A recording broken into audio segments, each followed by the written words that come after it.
Ladies and gentlemen, the President of the Republic of the Philippines, His Excellency President Ferdinand Romualdez Marcos Jr.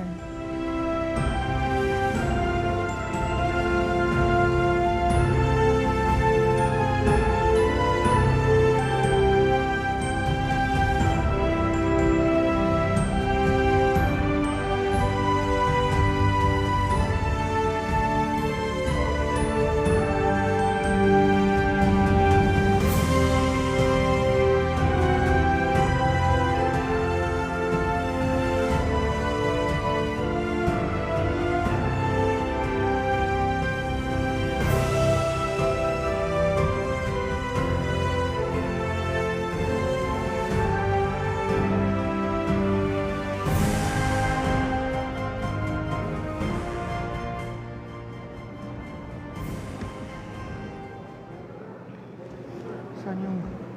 Where's this speech? Yung binigay ko sa ito. Hindi, meron.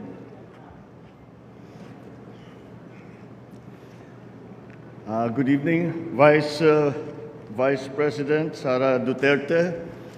Oh, please, take your seats.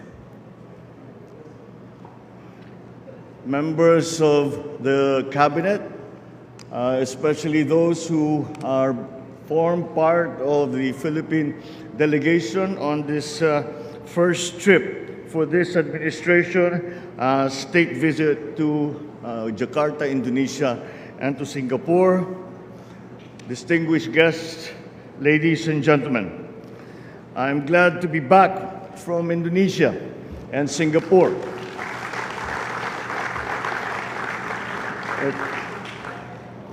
However successful and productive this trip was, of course, it is always going to be good to come back home.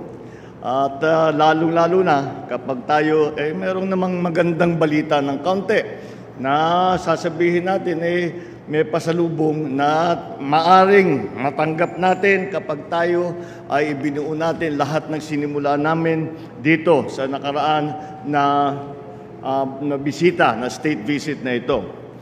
My inaugural state visits to our two important ASEAN neighbors were fruitful and engaging.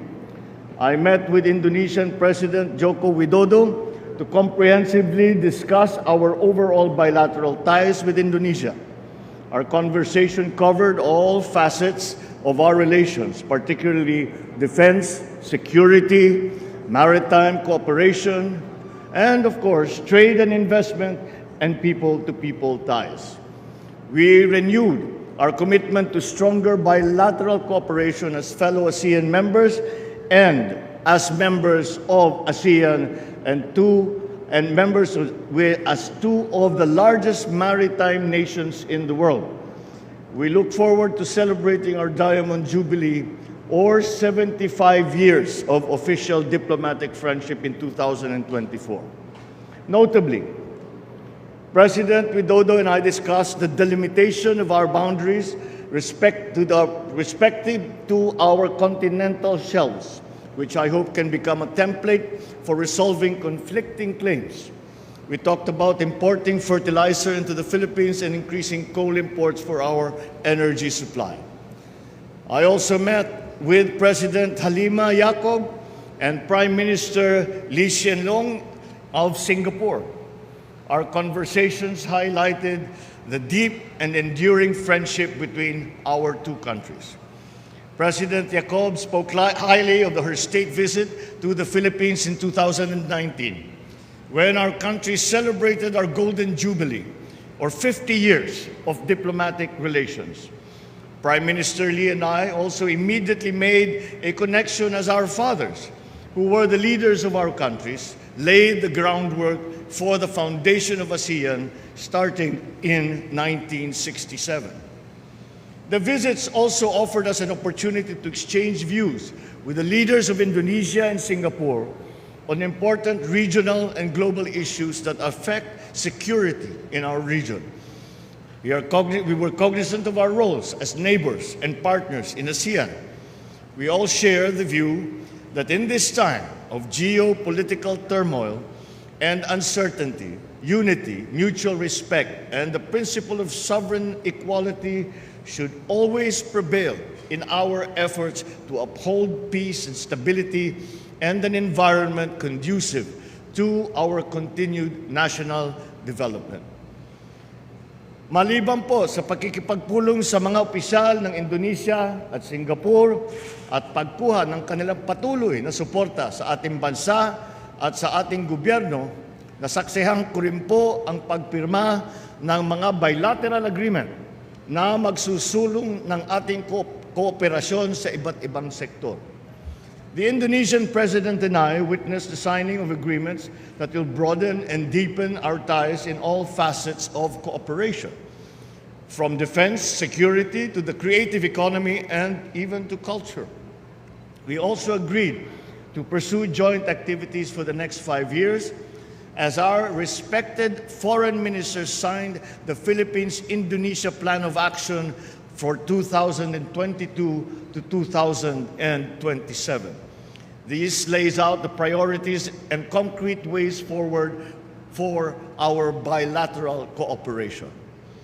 During my state visit to Singapore, Prime Minister Lee and I witnessed the signing and exchange of agreements on counterterrorism, personal data protection, digital cooperation, water resource management, and, of course, investment, all of which contribute to our journey towards development and prosperity. Ako kasama ng ating economic team na ay nakipagpulong din sa mga business sector at investor mula sa Indonesia at sa Singapore at hinikayat natin silang mag-invest sa ating bansa. We met with the members of the different business communities to explain this administration's policies and economic priorities to promote the Philippines as an investment destination. Indonesia and Singapore are key trade and investment partners of the Philippines.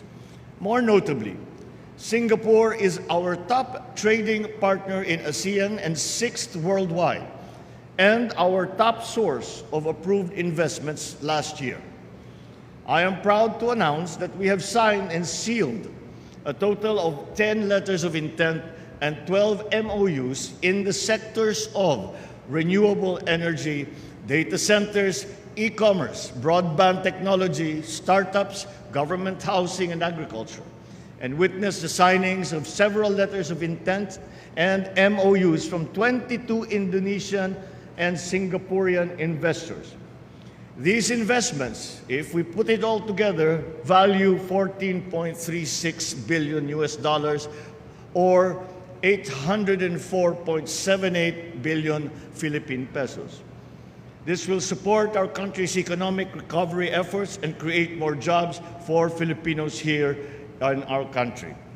I actually have a more detailed breakdown of those numbers, which we will include in the final report of the delegation to the country. Ito po ang isa sa mga ipinangako ko nung nakaraang SONA at na isusulong natin ang foreign investment upang lumakas ang ating ekonomiya. Ang lahat ng ito ay para sa ating mga kababayan, dito man sa Pilipinas o sa ibang bansa. That is why I also met with our Filipino communities in Indonesia and Singapore and thanked them not only for their support that led to my electoral victory in the last election, but there's also their significant contribution to our economy, and also to assure them that this government will take care of. Kahit na wala sila dito sa Pilipinas, sinisigurado ng ating pamahalaan na aalagaan pa rin natin sila. Our kababayans continue to be a source of pride as they demonstrate to the world that Filipinos excel at whatever endeavor they choose to undertake. Indeed, my back-to-back visits to Indonesia and Singapore, I think, have been thoroughly worthwhile. So before I end this statement, I reiterate my deepest appreciation to the governments of Indonesia and Singapore for this opportunity to reaffirm our friendship and explore avenues of cooperations that will benefit all of our countries. I also thank our kababayans in Indonesia and Singapore for their continued support and trust, which will continue to inspire and motivate me to do my best as I steer our country towards development. I would also like to note the hard work that our economic team and the whole of the Philippine delegation put in for us to be able to achieve these beginnings that we have, that are manifested by the signed agreements, the LOIs, the MOUs. Alam naman natin, ito'y simula pa lamang at ito pa ay pagsasabi ng mga malalaking negosyo na meron silang balak na mag-invest dito sa Pilipinas. Gagawin namin lahat ng inyong pamahalaan. Gagawin lahat ng ating cabinet, mga members of the cabinet. Gagawin natin lahat na itong mga sinimulaan dito sa una kong state visit ay maging makabuluhan at maitatapos natin hanggang maramdaman na ng pangkaraniwan na taong bayan ang investment na yan at mararamdaman kung gaano karami ang dinalang trabaho, gaano karami ang dinala na bagong kita na ibibigay para sa ating mga kababayan. Kaya't we look forward to doing the work, the detailed work that is necessary to bring all of these proposals to fruition. And that is what we are all now going to bend ourselves to this work. We will not stop until we can come back and say, itong mga nasimula na MOU, itong nasimula na letters of intent ay nagkaroon na ng resulta. Until that time, I thank again all of you for the support that we all felt while we were out in our state visit, and I thank everyone, not only the official delegation, but all those who had a part in making this trip a success, a very productive